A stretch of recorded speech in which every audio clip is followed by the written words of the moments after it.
時學校 predict 我中文 reading 得 level 3，然後最後 DSE 嘅時候係攞咗5星嘅。我覺得中文可能係一個比較難理解嘅。報咗 Jalen 之後，我覺得中文原來都可以好有趣、好簡單咁樣。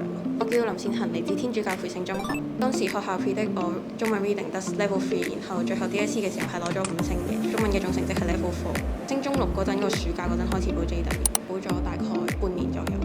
嚟咗試堂，然後試完堂之後都發覺佢個 flow 可能個底唔係幾好嘅學生，我覺得係幾舒服嘅一個 flow，所以就 keep 住報咗半年咁樣。reading 嘅時候長題目好多時都唔知到底佢要我答啲乜嘢。上堂嘅時候佢會教我哋，譬如可能呢一類題嘅時候，我哋要注重邊啲 point，首先要答咗邊啲位之後先再答邊啲位咁樣，更加好咁樣去攞分。即係都明白咗好多原來呢一類嘅長題目係要揾邊一類型嘅答案去答翻咁樣。都有嘅，因為我本身實用文成績都唔係幾好，補完之後我喺學校嘅時候實用文嘅成績係有提升到嘅。